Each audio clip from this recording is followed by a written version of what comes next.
En su célebre discurso sobre Pushkin, al que aludimos la vez pasada, Dostoyevski destaca el carácter vagabundo del espíritu ruso y ve allí dos elementos.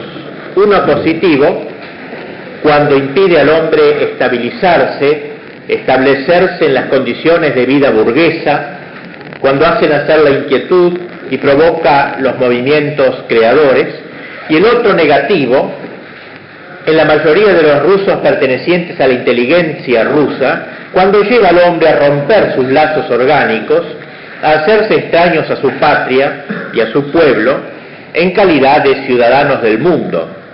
Estos vagabundos, en el curso de sus peregrinaciones, se precipitan hacia el socialismo, sin encontrar en ninguna parte el ideal buscado.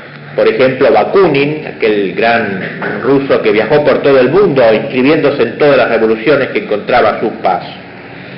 En una carta a su amigo Maikov, escrita en Florencia en 1869, dice Dostoyevski: «Tengo una idea literaria, una novela, una parábola del ateísmo en la mente, para la cual toda mi antigua obra literaria no es sino una insignificante introducción, y en adelante voy a consagrarle toda mi vida».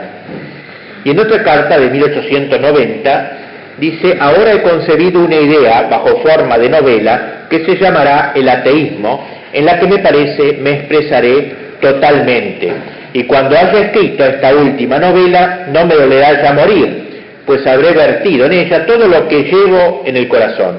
Creo que acertaré a decir en ella todo lo que decir quiero». Y se compondría esta gran novela de 5 partes, 5 novelas independientes entre sí y que se podrían leer por separado. La idea de Dostoyevski era pues escribir una gran novela, una enorme novela de 5 tomos, en donde iba a aparecer un gran pecador, un hombre que elegido para héroe de su ciclo novelesco, el cual sería un cínico, un violento, un negador de las tradiciones, un demonio en cierta manera, que condensaría en su espíritu el error intelectual y la maldad práctica. Sería como Satanás y tendría la talla necesaria para enfrentarse con el otro término de la antítesis, para enfrentarse con Dios. Al final, después de haber recorrido todas las estaciones del pecado, como otros tantos purgatorios, acabaría por encontrar a Dios y cubrirse de blancura angélica. Luego de haber sido Satán, volvería a ser ángel de luz. Esa sería la historia de un ateo. Era un plan que él tenía. Una especie de obra que de algún modo iba a ser autobiográfica, ya que por su héroe pasarían sus propios extravíos y sus luchas con el elemento demoníaco de su alma. El individuo descarriado, en medio de esa Rusia también descarriada de los años 40, con sus demonios intelectuales, sus nihilistas y sus ateos, esa Rusia divorciada de la tierra, del pueblo y de sus tradiciones, que también había de encontrar su salvación volviendo a Dios y a su faz visible, la grande y dolorida tierra rusa. Este era el plan que se había propuesto Dostoyevski como obra final de su vida. De hecho, no tenemos esta obra en las manos, pero sí tenemos Demonios, esta gran obra, Demonios, en la que narra la historia de un grupo de socialistas, 5 jóvenes socialistas que, hijos de padres liberales, van a imaginar la conquista del mundo, empezando por Rusia, formando células pequeñas para dominar el mundo. Demonios.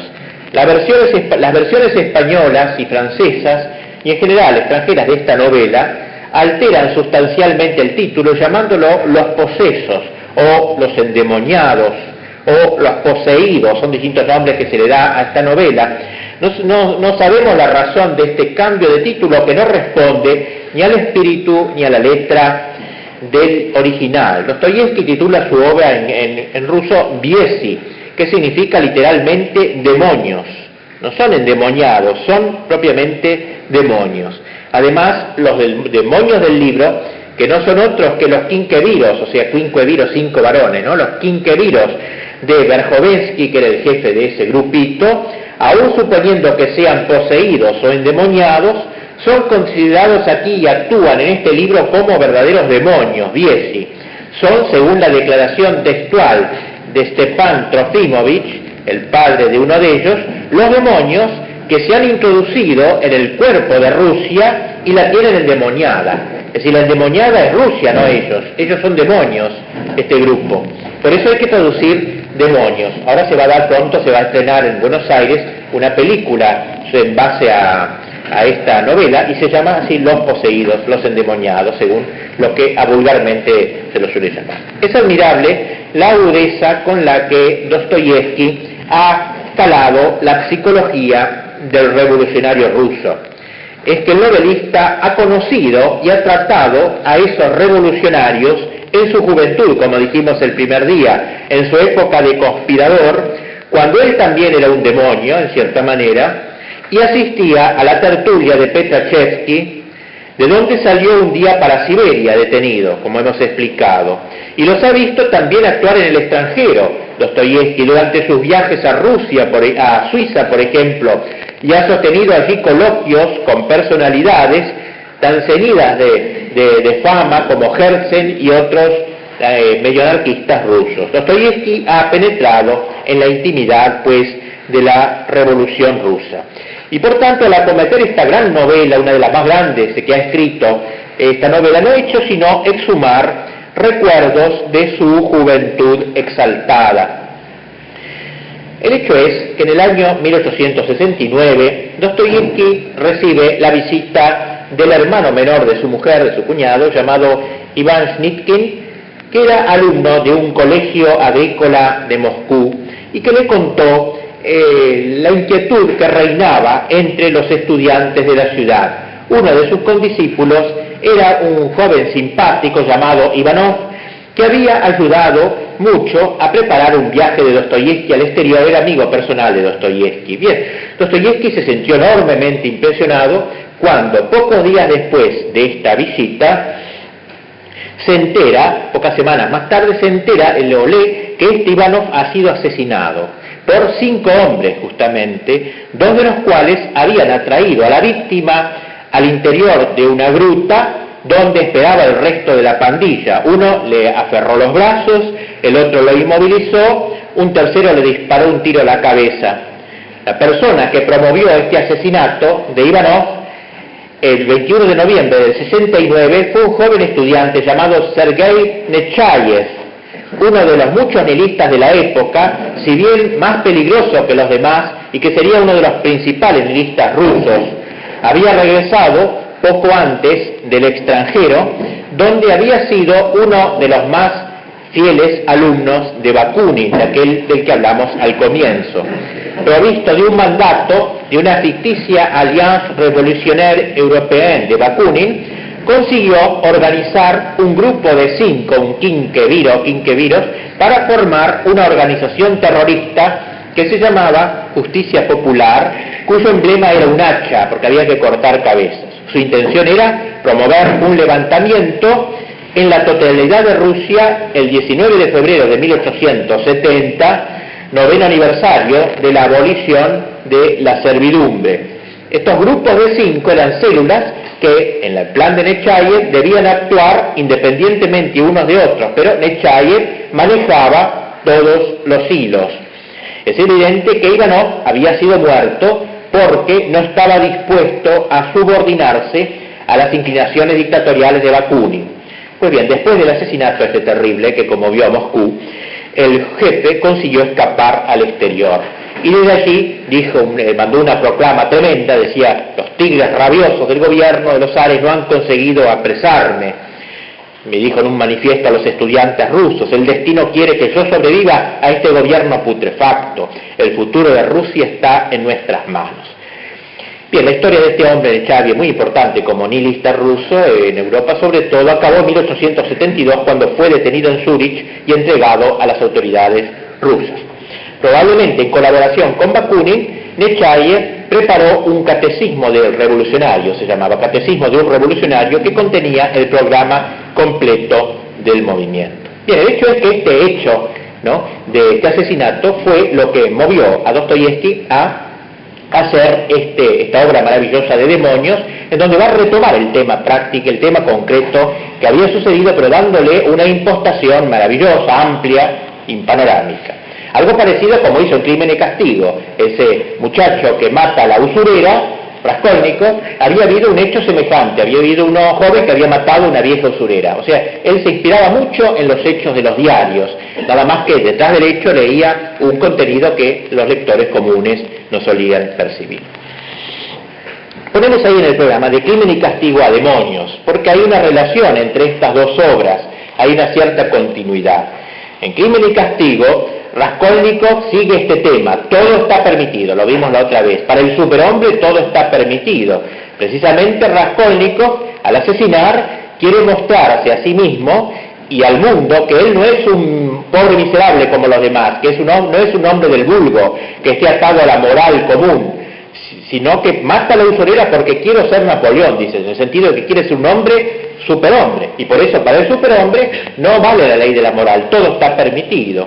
Mas el camino del crimen no lo conduce a la presunta altura del Dios hombre, sino a la celda solitaria de Siberia del penitente arrepentido, donde logra una resurrección o una nueva concepción de la vida. Se ve obligado a reconocer que el hombre no es Dios y precisamente así llega al conocimiento de Dios. Pero el crimen al arrepentimiento no es el único camino. El otro conduce del crimen, a través del orgullo obstinado, a la propia aniquilación. Y así podemos ver en Raskolnikov la tragedia personal del hombre que quiere hacerse Dios, y en Demonios la tragedia social del grupo que quiere endiosarse también, que quiere endiosarse en la sociedad. La tragedia social del alejarse de Dios. En el término del camino que va hacia el superhombre está el penitente o el suicida. Tal es el sentido de Crimen y Castigo. En el término del camino que va al socialismo ateo está la descomposición de la sociedad o la vuelta al cristianismo. Tal es el sentido de Los Demonios. Y por eso decimos que son dos obras paralelas. En la primera, podríamos decir, Dostoyevski refuta a Nietzsche, y en la segunda refuta a Marx. Si bien no conoció a ninguno de los dos, lo decimos nosotros eso que refutó, él no conoció los escritos ni de uno ni de otro, pero los conocía ambos como posibilidades psíquicas, como tipos intelectuales, y vio, y esto es lo más sorprendente y que muestra su genio, la relación íntima que une a Nietzsche con Marx. Otra vez Europa desempeña el papel del seductor, del diablo, me refiero a la Europa decadente, a la Europa moderna, respecto a los rusos. Como el individuo, en Crimen y Castigo, es la sociedad rusa la que en Occidente se ve poseída por el espíritu del Occidente apóstata. En una parte es individual, el choque del ruso con las ideas del Occidente, en la otra el choque es social, y las dos novelas tienen un desenlace común, el triunfo del espíritu ruso cristiano sobre el espíritu prometeico y rebelde de Europa. El mismo Dostoyevski sucumbió a los errores occidentales, por lo que hubo de hacer penitencia en Siberia, pero arrepentido reconoció el meollo podrido de esas doctrinas y así las venció en su alma. El mismo destino, pues, él desea para el conjunto de los rusos en Demonios. Dostoyevski ve en el socialismo una forma especial de rebeldía contra Dios, y por este motivo él, el presidiario de Siberia, no se pone del lado de los revolucionarios, siente una aversión no burguesa, sino cristiana, contra la revolución. Es su contrario, por amor a la libertad y por amor a Dios. Cree, y así lo hace presente en Demonios, que a la revolución no santa seguirá una revolución santa, y así un nuevo desparramarse del espíritu tradicional ruso. Lo anuncia por boca de uno de los personajes de Demonios, Shatov: creo que el retorno de Cristo tendrá lugar en Rusia. Predica que Rusia, por la locura de los demonios, llegará a la nueva forma. Hará también su penitencia por esta posesión que ha tenido del socialismo. Dostoyevski tiene fe, y el Dios al que reza echará a los demonios del cuerpo de Rusia poseída. Dostoyevski ve sin duda que Rusia pasará por un estadio revolucionario, pero cree en su Dios y en su pueblo, que Dios librará a los posesos. Quizá incluso Rusia haya debido conocer una experiencia comunista y antirreligiosa para volver a encontrar el camino al que la llamaban sus tradiciones y de donde la separaba la política antirrusa instaurada por los falsos maestros del siglo XIX.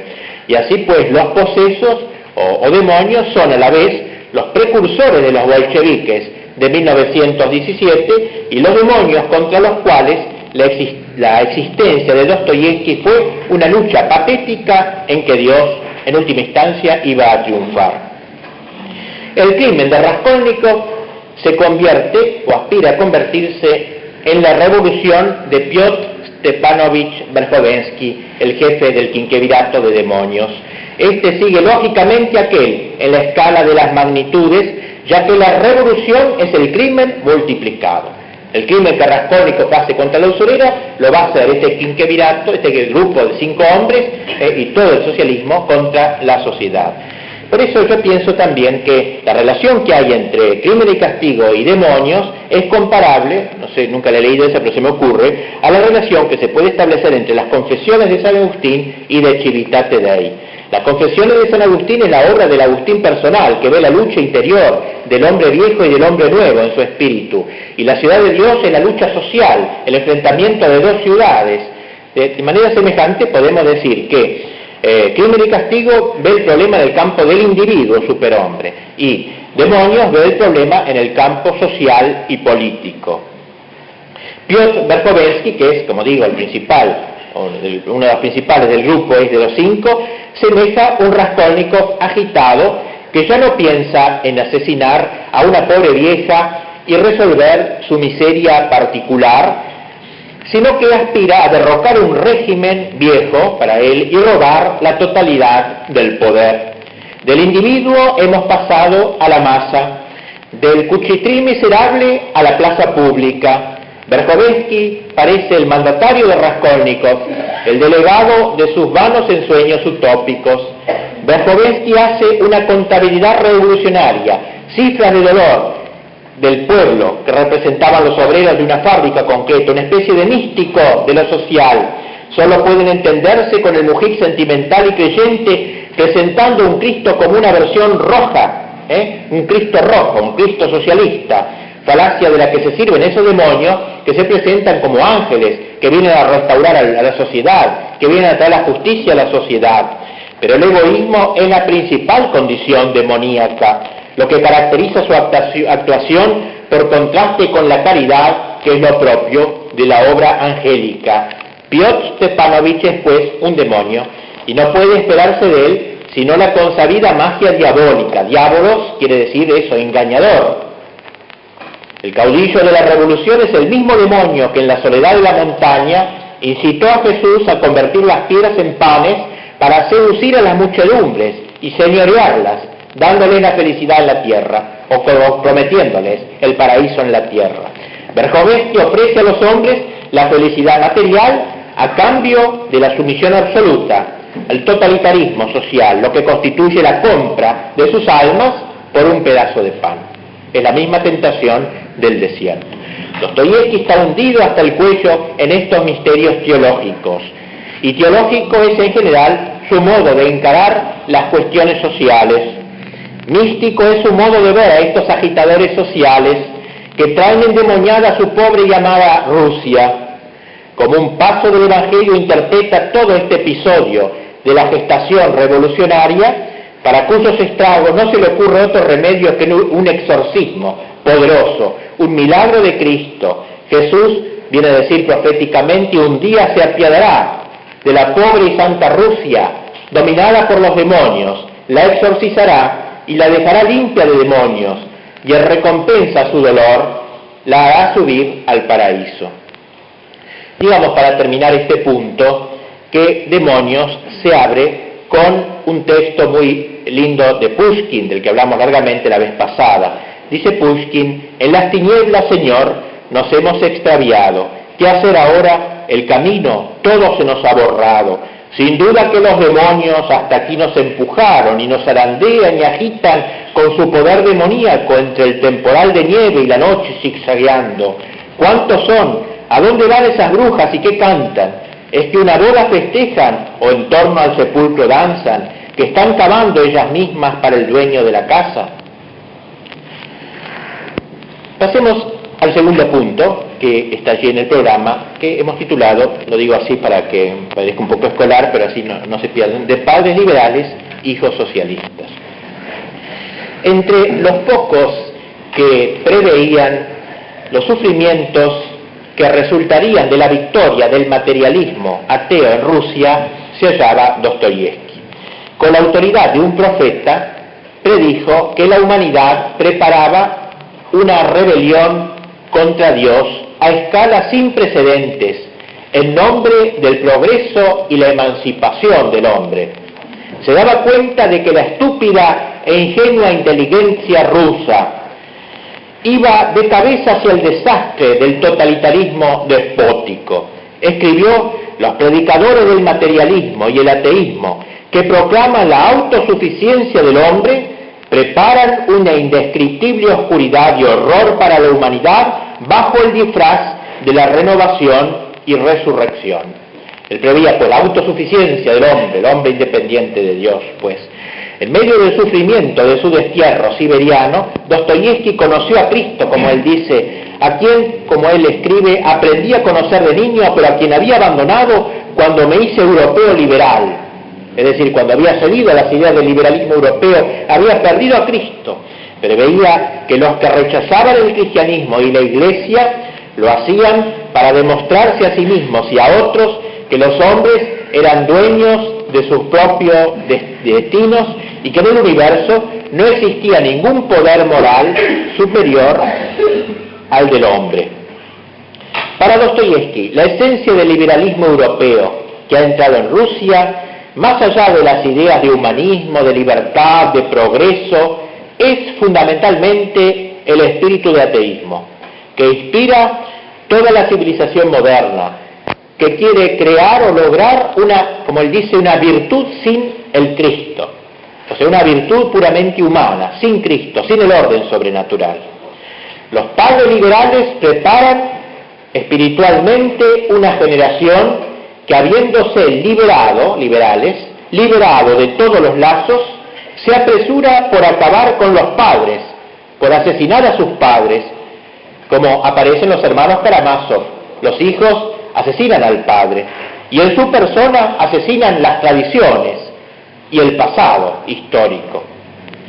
A través de Verkhovensky, presidente de honor del Círculo de Ideas Liberales, el padre de este socialista, de donde van a salir los demonios, son todos los liberales movidos por ese pathos humanitario los que se dan por guías de la humanidad.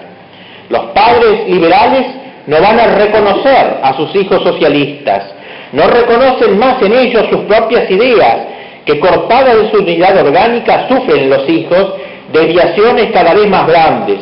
Estos hijos de padres liberales se transforman pronto en nihilistas activos y los juguetes de los padres se convierten en explosivos en manos de sus hijos. Si los padres no reconocen a sus herederos ideológicos ocupados en dar cuerpo a los sueños abstractos de sus abuelos, sin embargo, la torre de marfil del racionalismo del padre liberal de Stefan Verkhovensky deviene fatalmente la torre de Babel del nihilismo de sus hijos, de Piotr Verkhovensky. El padre racionalista, torre de cristal, se encierra en sí mismo, corta con el orden sobrenatural. El hijo hace la torre de Babel. El hijo socialista, Piotr, va a querer, no se va a contentar con el racionalismo del padre, sino que va a querer conquistar el cielo, va a querer ser superhombre. El deísmo abstracto y teórico, pues, de los padres liberales se transforma en ateísmo concreto, práctico y militante. El mal inconsciente de los padres se convierte en destrucción consciente, en titanismo del mal. El estadio preparatorio, bajo el signo del liberalismo, se abisma en el nihilismo.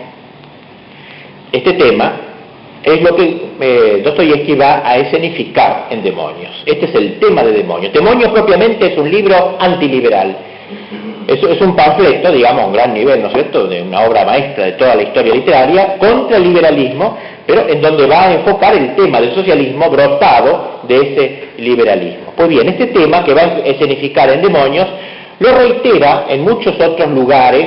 Dostoyevsky se ve que es un tema que lo tiene en el alma, sobre todo en su diario de un escritor, este libro al cual hemos aludido las conferencias anteriores.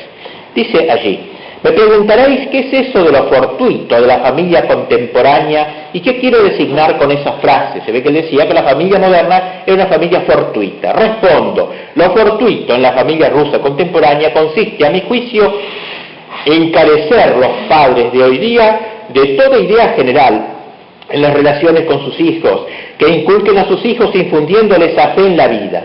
O sea, los padres no tienen nada que comunicar orgánico a sus hijos, los padres liberales. Fijaos bien todavía, dice, esa idea, esa fe, podría ser hasta erróneas. A pesar de todo, la existencia de una idea así, que sirva de lazo entre la sociedad y la familia, es el principio del orden, quiero decir, del orden moral, expuesto sin duda a cambios, a progresos, a rectificaciones, pero que sea como fuere, es el orden. O sea, dice, los padres podrían estar equivocados, pero tener una ideología muy clara. En cambio, dice, en nuestros tiempos no existe ese orden, porque no hay nada de común que a los hombres una, en que los padres crean, sino que en vez de eso tenemos, primero, la negación rotunda y terminante de todo lo anterior, en los liberales, de todo el orden tradicional, pero solo la negación sin nada afirmativo, no afirman nada. Y segundo, con actos de decir algo afirmativo, pero no general ni capaz de servir de vínculo, sino solo palabras ingeniosas, con actos enteramente aislados y personales, sin experiencia, sin práctica, sin que sus autores tengan fe cumplida en ello. Es lo propio del liberal, o sea, sabe criticar muy bien lo anterior, pero no presenta algo orgánico, no tiene fe siquiera, precisamente es escéptico, aún en sus propias ideas. Y entonces, ¿qué puede formar en sus hijos? ¿Qué se puede esperar de hijos de tales padres? Tales conatos, dice, suelen incluso tener unos comienzos magníficos, pero luego quedan inconclusos, informes. En su mayoría, dice, no hacen esos liberales, sino hablar por boca de ganso, y el hijo conserva toda su vida, amén de todo lo demás, el grotesco recuerdo de su padre, de su cómica figura. O sea, el hijo se burla de ese padre liberal que no ha afirmado nada, sino que está abierto a cualquier idea, a cualquier opinión, a cualquier verdad, como él dice. Nuestros padres no sienten nada general, decía yo, dice Dostoyevsky, ni hay tampoco nada que los una, no late ninguna gran idea, la perdieron, ni ninguna gran fe en sus corazones, pero solo una fe de esas grandes es capaz de engendrar algo sublime en los hijos, y eso a pesar de todo lo triste que pueda ser el escenario de su infancia, pese a la miseria y a todo el fango moral que haya rodeado su cuna. O sea, los padres no tienen nada que entregar al hijo. Un hijo puede ser pobrísimo, en familia pobrísima, pero si el padre tiene algo que entregar, le va a dejar al hijo un gran recuerdo. Pero estos padres, ¿qué recuerdo dejan en sus hijos? Y por eso, dice, estos liberales, de los albores del renacer de Rusia, en el actual imperio, en su mayoría, dice, no pasaron de ser una burda masa de ateos de poca monta y de frescos descarados, en realidad unos tiranuelos, solo que alardeando de un liberalismo en el que únicamente veían un derecho al deshonor. Un derecho al deshonor. Y qué cosazas nos dijeron y sostuvieron, qué vileza no nos pintaron con los colores de la honradez. ¿Qué no pudieron ver los hijos de tales padres y qué recuerdos no conservarán de su infancia? Cinismo, estupidez, ataques despiadados a las primeras tiernas y tímidas creencias de su infancia, la burla de la religión. Amén de no pocas veces la íntima corrupción de sus padres y madres que creían y enseñaban que la íntima que así debía vivirse, que aquello de la conducta propia de seres maduros, de seres independientes de la moral. Los jóvenes tenían que acabar por darse cuenta de todo eso, y como la juventud, dice Dostoyevsky, es pura, es generosa, es clara, entonces, ¿qué hace el joven ante padres semejantes? ¿Qué hace? Los repudia sus apreciaciones, ¿no? Pero en vez de irse a la verdad, acaba yéndose al error más absoluto, acaba yéndose mucho más allá que sus padres. Esos jóvenes, pues, empiezan, dice, a dar de lado a ese ciclo de ideas que odian y que encontraron en su infancia en sus lamentables hogares. Y por tanto, concluye Dostoyevsky, dejémonos de seguir atacando a la juventud. ¿Qué juventud que tenemos hoy? ¿Qué porquería estos jóvenes de hoy? ¿No? Dejémonos de eso. Ustedes, señores, dice, que están siempre atacando a la juventud, piensen perfectamente de quién es la culpa. Si de estos chicos o de sus padres liberales. Los padres no le dieron ninguna convicción, no le dieron convicciones a estos chicos. Nuestros jóvenes pertenecientes a las clases intelectuales que han recibido educación en el seno de su familia, donde es lo más frecuente reina la impaciencia, el descontento y la mayor incertidumbre, y donde casi generalmente en vez de la verdadera cultura impera la negación rotunda, donde los motivos materiales predominan sobre las ideas elevadas, donde se crían los chicos sin pisar tierra firme, fuera de la verdad natural, en el desprecio o la indiferencia hacia la patria, y en ese desdén burlón para el pueblo. ¿Podrían encontrar ahí la verdad los jóvenes? Y por tanto, dejémonos de criticar a ellos y veamos la causa de esta juventud socialista que hoy tenemos en nuestras manos. Señores míos, dice, examinemos la sociedad en que esa juventud se ha creado y digamos, ¿hay en nuestros tiempos algo menos defendido contra ciertos influjos que esa juventud? Plantéense, termina esta pregunta, si ni los padres de esos muchachos no tienen ideas mejores, más firmes ni más sanas, si esos chicos en su familia desde pequeñitos solo vieron cinismo y negación altiva, indiferente, la más de las veces indiferente, si nunca oyeron la palabra patria en labios de sus padres, sino acompañada de una burlona sonrisa, si todos los encargados de su educación solo se mostraron despectivos o indiferentes para las cosas de Rusia, si los más generosos de sus padres y maestros solo les inculcaron ideas universales, si a sus niñeras las echaron por enseñarles en su cuna a la oración de la Virgen, pese a la prohibición paterna, díganme ustedes, ¿qué puede esperarse de esos chicos? Y si es humano, al defender a la juventud, si tal defensa es necesaria, querer arreglarlo todo desmintiendo sencillamente los hechos. Por eso entonces, el funcionario que sostiene el establishment antiguo abre el triunfo al socialismo. Veamos en Demonios la figura de uno de estos funcionarios, Lemke, de origen alemán, von Lemke, que habla con uno de estos comunistas, digamos, o socialistas del momento. Le dice así: mire usted, queridísimo Piotr Stepanovich, el jefe de ellos, usted me llama funcionario del gobierno, sea, funcionario independiente, sea, pero permítame usted, ¿cómo procedo yo? Nosotros tenemos responsabilidad y en último resultado también servimos a la cosa pública como usted. Nosotros nos limitamos a sostener lo que ustedes derriban y que al no hacer por nosotros se vendría abajo. Nosotros no somos enemigos de ustedes, en absoluto, no. Yo se lo digo a usted, sigan ustedes adelante, progresen, derriben, tiren todo incluso, es decir, todo lo viejo, lo que deba reformarse. Pero nosotros, cuando sea preciso, también nos mantendremos dentro de los límites imprescindibles y así os salvaremos de vosotros mismos, porque sin nosotros no haríais más que estropear a Rusia, despojándola de su aspecto decente. Y nuestra misión consiste en preocuparse del decoro. Magnífica la descripción del liberal, ¿no? Que guarda el decoro, no hay contenido allí. Comprenda usted que unos y otros no somos indispensables. O sea, necesita uno del socialista para que derribe, destruya, pero cuidado, no tanto, no exagere, un poquito, vamos a salvar el decoro. Nada, dice, yo soy Tory y usted White, así lo entiendo yo. Y Piotr, el comunista, el socialista le contesta, bueno, como usted quiera, murmuró Piotr, pero a pesar de todo, usted nos abre camino y nos prepara el triunfo.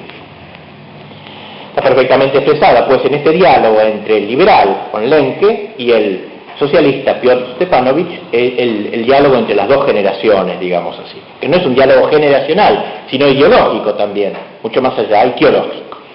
Este tema, pues, del padre liberal y del hijo socialista que apasiona a Dostoyevsky, aparece también en su gran novela Padostok, el adolescente, donde Andrei Petrovich Versilov, que es el padre, es como una figura del patriciado ruso, digamos así, es de linaje noble, pero al mismo tiempo es comunar parisiense, es admirador, digamos, del movimiento parisino, democrático y revolucionario. Es un poeta, ama Rusia, pero en cambio la niega plenamente, ¿no? Es un hombre sin religión, pero está casi dispuesto, dice Dostoyevsky, a morir por algo indefinido, a morir por la democracia, que no sabe decir lo que es, que no tiene contenido, pero en lo que apasionadamente cree, a ejemplo, dice, de la multitud de rusos europeos civilizados del periodo petersburgués de la historia rusa.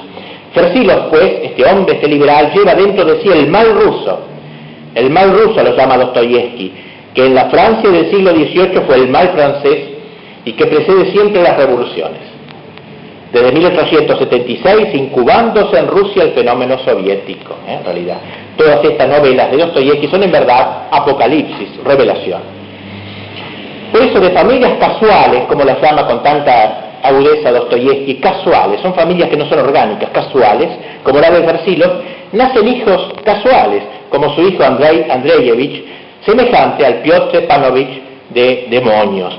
De esos hijos desatendidos por sus padres, hijos bastardos a veces, salen los demonios precisamente, los que van a perpetrar los atentados, los que se van a burlar de las cosas santas, los que van a ir mucho más allá que sus padres, los que van a meditar revoluciones, demonios terribles, demonios burlones. En los demonios un personaje hay simpático y abominable a la vez, que es Stepan Trofimovich, el padre de Piotr, el padre de este socialista, o sea, el padre liberal de su hijo socialista, de Piotr, que es el demonio mayor, que es también, sin un retrato, por lo menos una caricatura de persona auténtica, este Versilos. Probablemente era Granovsky, aquel de que hablamos en la anterior conferencia, porque siempre Dostoyevsky, y por eso se enojaba mucho los rusos cuando sacaba una novela, porque sacaba gente real, y lo dibujaba y lo llevaba al extremo, digamos, ¿no? Y se molestaban muchísimo, muchos se pelearon con él. En este caso, Versilos, el padre liberal, este señor simpático, digamos, pero abominable realmente, es dice la imagen de Granovsky, un liberal y libre pensador ya fallecido, pero del cual Dostoyevsky pidió que le conociera el retrato y la biografía de él antes de escribir la obra, o sea que se inspiró evidentemente en él. Bien, Stepan Trofimovich, pues este hombre, este liberal, le hacía falta para establecer la filiación de esos nihilistas que ahora iban a actuar en su obra, en Demonios. Necesitaba hacer ver que eran los hijos de la generación anterior, que habían sido engendrados por los racionalistas y escépticos de los años últimos, por los hombres criados a los pechos de la Revolución Francesa y, como dice Dostoyevsky, que hablaban francés, prefiriendo el lenguaje de la nodriza al de la madre. Los hombres que ya no creían en el Dios ruso, como dice él, ni siquiera en Dios, pero tampoco creían en el diablo. Hombres risueños, amables, finos e inútiles. Hombres ni fríos ni calientes. Hombres tibios, como los estigmatizados por el ángel en el Apocalipsis. De esos corteses negadores habían salido estos negadores crueles. Eran sus hijos, y sin embargo los asustaban a sus padres. Sus padres los desconocían, se santiguaban al verlos. Y por ellos, por el espectáculo de su perversidad fría, empezaban los padres a veces a volver a la fe, al ver el susto del hijo que habían engendrado. En el capítulo de la obra de Demonios, en que el padre maldice al hijo y reniega de él, Dostoyevsky ha puesto frente a frente dos generaciones que se inspiran antipatía mortal, no obstante ser en el fondo lo mismo, sin más que una diferencia de grado, porque las paradojas y los chistes volterianos del padre de Stepan Trofimovich han cristalizado lógicamente los crímenes sin escrúpulo ni contrición de Piotr Stepanovich, su hijo, que son su consecuencia práctica. Sin embargo, el escéptico, el padre liberal escéptico, se horrorizará ante el crimen de su hijo, ante el hombre de acción, que da realidad a sus principios, y asustado ante su propia obra, empezará a creer, empezará a temer. Ese padre y ese hijo marcan, pues, los ritmos con que avanza la revolución. Con el primero tenía todavía un andar académico, literario, burgués. Con el hijo ya camina a grandes trancos, va derecho a su objeto, la revolución, desembarazada de moralinas y de honores, que después de todo la generación anterior había reducido ya a la pura literatura, quedaba solamente en los discursos eso. Es muy interesante pues este capítulo en que el gran novelista pone frente a frente al padre liberal y al hijo socialista, y asistimos al debate, más bien al duelo, entre el idealismo sentimental y estético del año 40 ruso, del siglo pasado, y el realismo positivista del año 60, de esa henchida centuria rusa que fue el siglo pasado. Su hijo Piotr emplea un lenguaje tajante y seco. Es insensible al fetiche de la Madonna, de la Virgen, de la imagen de la Virgen, que su padre todavía culturalmente admiraba. Ni aun como obra de arte le interesa ya, no le interesa nada de la literatura. Un tren vale más que la Madonna, dice. Es duro, despiadado este Piotr, sí, pero al menos es franco y está de acuerdo consigo mismo, lo que constituye la verdad de un carácter. Y en su duelo verbal con su padre, toda la razón está de su parte. Él será un demonio de mal hijo, pero su padre no vale más que él. El hijo lo ha psicoanalizado, podríamos decir, en lenguaje moderno. Veamos algún texto. Refiriéndose al padre, a Stefan, dice: volvió del extranjero, como lo pinta, es un maestro, ¿no?, para pintar esta figura, volvió del extranjero y brilló como lector en una cátedra universitaria. En las postrimerías del año 40, tuvo tiempo para dar algunas conferencias. Esa disertación hábil y deliberadamente acogotó a los eslavófilos de entonces, los que eran nacionalistas en aquel tiempo. Su nombre lo pronunciaron muchos de los que entonces pugnaban por abrirse paso, casi poniéndolo al nivel de los de Chadayev, Bielinsky, Granovsky y Herzen, que entonces empezaba a darse a conocer en el extranjero. Como adrede por aquel entonces, también en Moscú, fíjense qué interesante esto, se incautaron de un poema de Stepan Trofimovich, este señor liberal, compuesto 6 años antes en Berlín, en su primerísima juventud. Viene a ser una alegoría de forma lírico-dramática y que recuerda la segunda parte del Fausto. Abre la escena un coro de mujeres, al que sucede un coro de hombres. Luego viene otro de no sé qué fuerzas, y al final de todo un coro de espíritus, aún por encarnar, pero que sienten grandes ansias de hacerlo. Y por último, fíjense qué importante esto, ya en la postrera escena, sale de pronto la Torre de Babel, preparada por el padre, por el liberal. La Torre de Babel, tema tan dostoyevskiano, sale la Torre de Babel y unos atletas la elevan cantando una canción de nueva esperanza. Y cuando ya la han elevado hasta lo más alto, entonces el soberano, supongamos que del Olimpo, Dios, ¿no es cierto?, huye con una facha muy cómica, pero la humanidad, con mayúsculas, que se entera, ocupa su puesto y da principio en el acto una nueva vida con un nuevo objeto. Este es el poema que hizo el liberal joven todavía en sus mocedades. Y termina Dostoyevsky: publicaron nuestro poema ya, es decir, en el extranjero, en una antología revolucionaria. Y sí que Stepan Trofimovich supiese lo más mínimo. Aquel al principio se asustó, fue a ver al gobernador, escribió la más noble carta de justificación a Petersburgo. En resumidas cuentas, que anduvo alborotado todo un mes, pero estoy convencido de que en los secretos recovecos de su corazón se sentía extraordinariamente halagado. O sea, en el fondo de él está ya el socialista anidado, está la Torre de Babel anidada. Indiscutiblemente, dice Dostoyevsky, estaba de acuerdo en lo inútil y cómico de la palabra patria, estaba también de acuerdo con la idea de que la religión era nociva.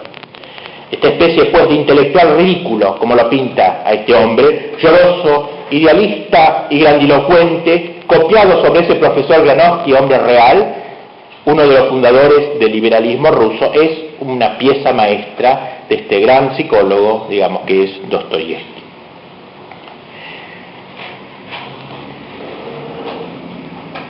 En realidad, Dostoyevsky sentía más asco por el padre que por el hijo. En una ocasión dice en el libro los hermanos Karamazov, dice: si Aliosha, que es el elemento angélico, digamos, el más puro de los hermanos Karamazov, si Aliosha alguna vez perdiera la fe en Dios, no se haría liberal, se haría socialista.